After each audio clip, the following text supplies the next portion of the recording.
In 1994, Toni Braxton opened an envelope and found a royalty check for $1,972. Not a typo, not a partial payment. That was her share. Her debut album had gone to #1. It had sold well over 1 million copies in its first 4 months, and it would go on to sell more than 8 million. By her own account and her lawyer's filings, the records she made generated something like $170 million in sales, and her check was less than $2,000. Here is the part most people get wrong about this story. Nobody stole that money. There was no embezzler, no forged signature, no crooked accountant. Every dollar was distributed exactly the way the contract said it should be. She had signed it herself. This is a money story. Let's get into it. Toni Braxton came out of Severn, Maryland, one of 5 singing sisters. In the early 90s, she signed with LaFace Records, the label Antonio L.A. Reid and Kenneth "Babyface" Edmonds had built, distributed through Arista. But she didn't sign as a star. She signed as a demo singer, hired to record rough versions of songs so they could be pitched to other artists on the roster. That was the job. That was how the contract was written. Then one of those demos came out too well to give away. The label released it. It took off. They decided she should have a whole album. And her contract stayed exactly the same. That is the entire hinge of this story, and it takes 10 seconds to say. The terms that made sense for someone recording throwaway demos did not change when she became one of the biggest singers in the world. Nobody had to do anything sinister. She never renegotiated it. Her album arrived in July of 1993 and went to #1. Another sad love song, Breathe Again. Grammys, a sold-out world tour. 3 years later came the second album, and with it Unbreak My Heart, which sold in numbers most artists never touch. By the late 90s, she had reportedly moved somewhere north of 40 million albums. So where did the money go? 2 places, and you need both to understand it. The first is the royalty rate. According to the Los Angeles Times, her attorney said the deal paid her about 33 cents per album sold. Think about that against a record retailing for $15 or $16. Her share of the record with her face on it was roughly 2% of what a customer handed the cashier. The second is the part almost nobody outside the business understands, and it matters more than the rate: recoupment. When a label signs you, it advances money. That advance feels like payment, but it isn't. It's a loan against royalties you haven't earned yet. And it isn't only the advance. The studio time, the producers, the music videos, the wardrobe, the promotion, the tour support, a long list of costs the label fronts. All of it goes onto your account, and all of it has to be earned back out of your 33 cents before you see another dollar. Braxton described the treadmill herself plainly in an interview years later. They give you an advance on the next record, and then the next one, so you stay in debt, in a sense. That is how a record can generate $170 million and pay the person singing on it $1,900. The money was real. It just had to clear a pile of recouped costs first, at 33 cents at a time, and it never got through. And she has always been straight about the other half of it. In the same interviews where she explains the contract, she volunteers that she was also spending hard. Houseware, decor, clothes.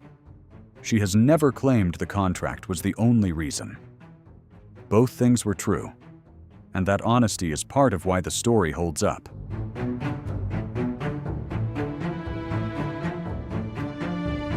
In December of 1997, she went to court, suing LaFace and Arista to get out of her contract.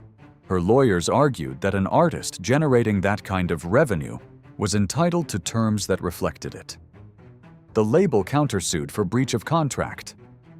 And that is the move that ended it. Because once she was in litigation with the company that owed her money, and the company she owed albums to, the income stopped and the obligations didn't. In January 1998, Toni Braxton filed for Chapter 7 bankruptcy. Reported debt figures from that filing vary widely by source, so treat any single number with a grain of salt. What is not in dispute is what she sold to cover it. She sold jewelry. She sold cars. She sold a baby grand piano. She auctioned Grammy awards, the physical trophies from the career that was, on paper, one of the most commercially successful in music. The suit settled in 1999 for an amount never made public, under a confidentiality agreement she has said kept her from discussing the details for a decade.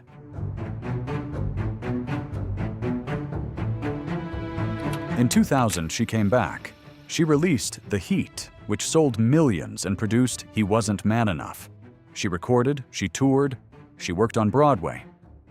In 2006, she took a headlining residency at the Flamingo in Las Vegas, stepping into the slot Wayne Newton had held. And here is the detail that matters. She financed that show herself. You can see exactly why. She had spent the 90s learning what it costs to let someone else own the economics of your work. So this time, she owned them. No label, no recoupment account, no 33 cents. Her show, her money, her upside. What she also owned was the downside. When the residency ended early, before the run was through, the vendor contracts she had personally renewed did not end with it. She was personally on the hook for a production that was no longer earning. In September of 2010, she filed for bankruptcy a second time. Court records put the debts in a range from $10 to $50 million against assets under $10 million. The filing, as later reported, listed roughly $18.3 million in debts against $1.6 million in assets. Creditors included the IRS, banks, hotels, and retailers. Most of the eligible debts were discharged the following year. 2 bankruptcies, 12 years apart, for opposite reasons. The first because she didn't own her financials. The second because she did.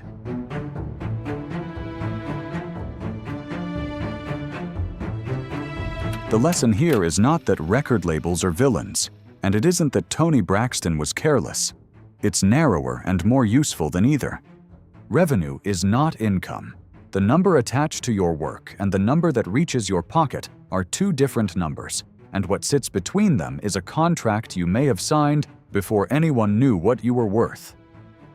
She signed as a demo singer. That was an entirely reasonable deal for a demo singer. The failure wasn't the signing. It was that success arrived, and the paperwork stayed frozen at the terms of a person who no longer existed. Nobody's job was to fix that.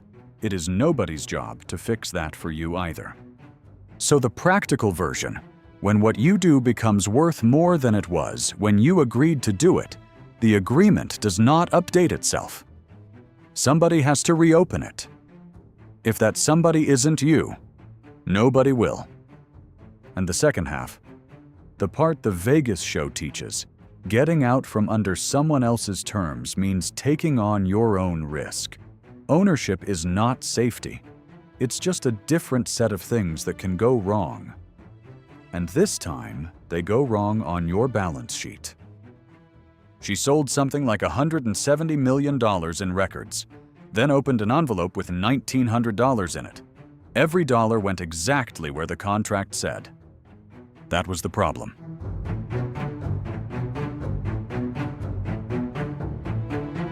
If this one hit you, hit subscribe, because next time we're turning this story inside out. She had the hits, and somebody else had the contract. The man we're telling you about next owned the one thing nobody had ever thought to put a price on. Not a song, not a record, nothing he ever made, just his own name. He spent 2 decades being paid for what he could do, and then sold most of that name in a single afternoon for $50 million. You don't want to miss it.